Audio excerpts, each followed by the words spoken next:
Étude d'un circuit RLC série, étude expérimentale. Considérons le circuit suivant.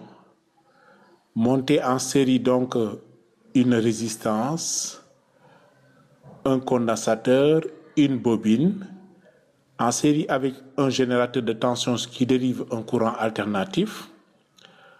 Nous souhaitons visualiser la tension aux bornes du résistor ainsi que la tension aux bornes du générateur. Nous obtenons l'oscillogramme suivant. La tension aux bornes du résistor en vert et la tension aux bornes du générateur en rouge. Nous voyons que ces deux sinusoïdes sont décalés. Donc il y a un décalage horaire entre les deux sinusoïdes. Alors qu'est-ce qui va se passer si on modifie la fréquence du générateur? La modification donc de la fréquence du générateur déplace les courbes. Ici, les courbes sont en phase. Et si on continue à modifier, on voit que la courbe verte passe devant, alors que initialement la courbe verte était vers l'arrière.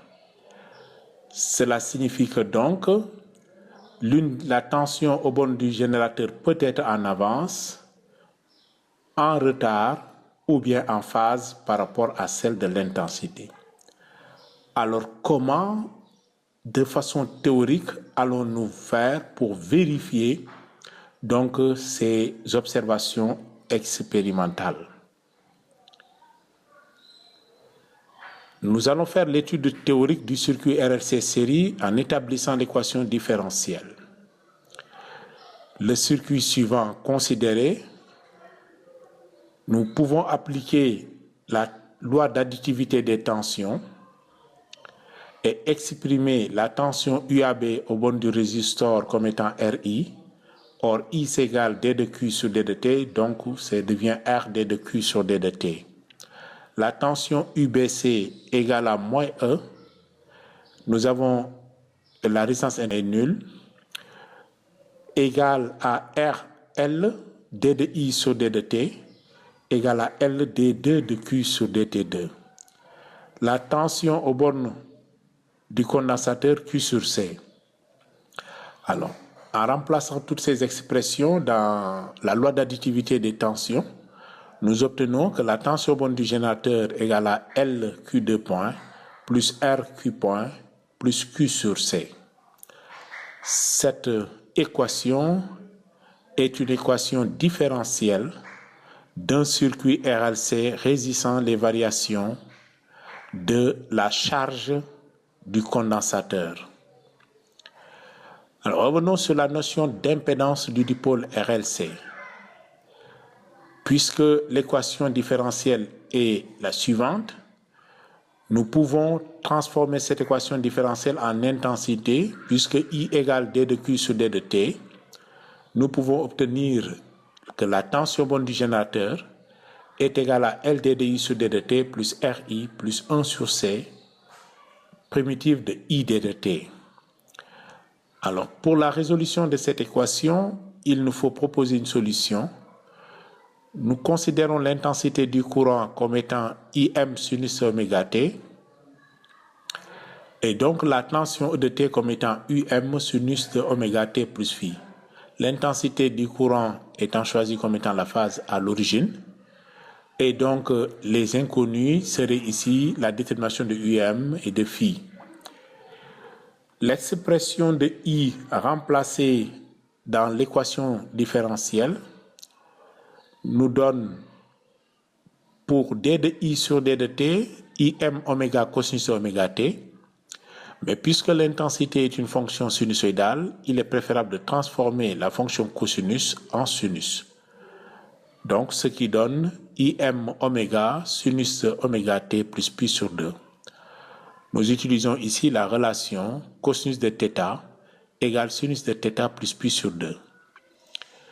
La primitive de ID de T, c'est moins IM oméga cosinus de oméga T, qui par transformation en sinus aussi donne IM sur oméga sinus de oméga T moins pi sur 2, en vue de la formule trigonométrique sinus de θ moins pi sur 2 égale moins cosinus de θ.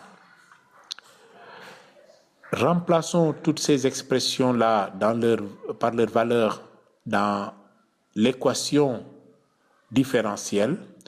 Nous obtenons UM sinus de oméga t plus phi égale à LIM oméga sinus de oméga t plus pi sur 2 plus RIM sinus de oméga t plus IM sur C oméga sinus de oméga t moins pi sur 2.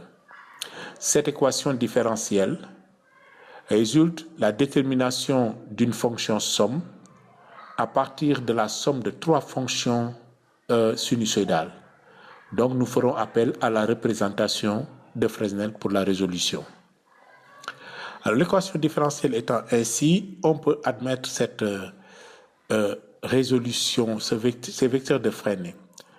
On cherche le terme LIM oméga sinus oméga t plus pi sur 2 sera remplacé par, c'est le vecteur en rouge d'amplitude LI oméga et de phase à l'origine pi sur 2, donc perpendiculaire à l'origine des phases.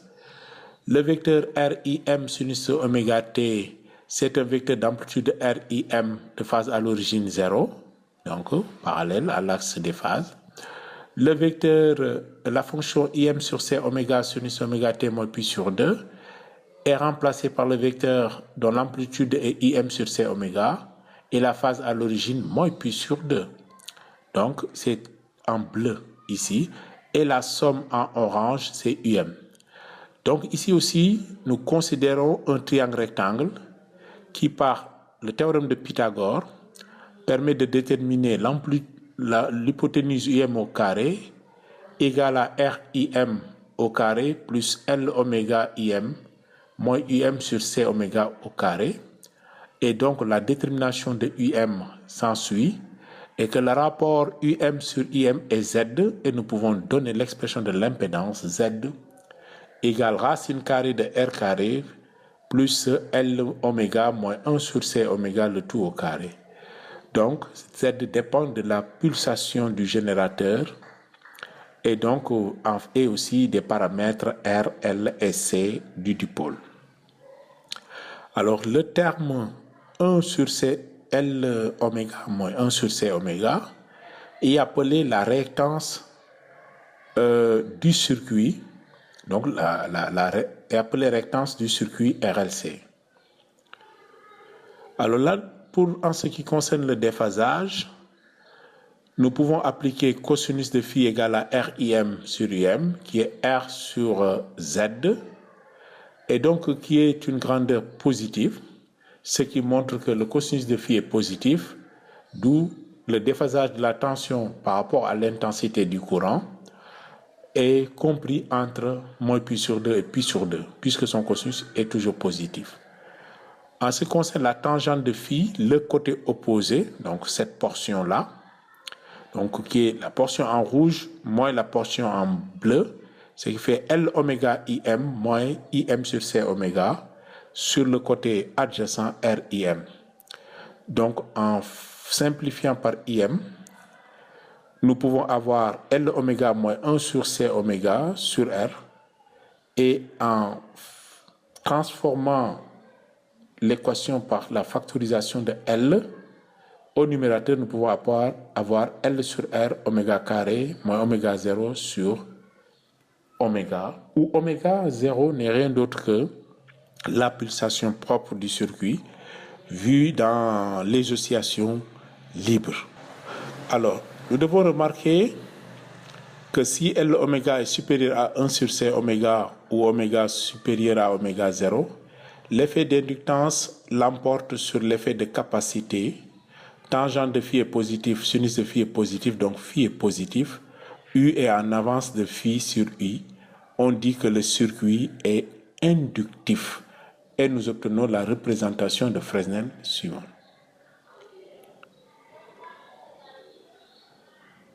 Si L oméga est inférieur à 1 sur oméga, C oméga, ou oméga 0 inférieur à oméga 0, l'effet de capacité l'emporte sur l'effet d'inductance.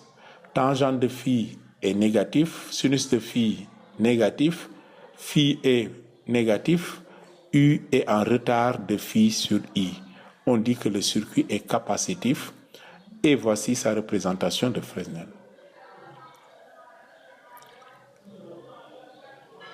Si L oméga égale à 1 sur C oméga, ou oméga égale oméga 0, tangente phi est 0, sinus de phi égale 0. Donc phi égale à 0, U et I sont en phase. On dit que le circuit est résistif. C'est la résonance d'intensité. Et nous avons ainsi la représentation de Fresnel.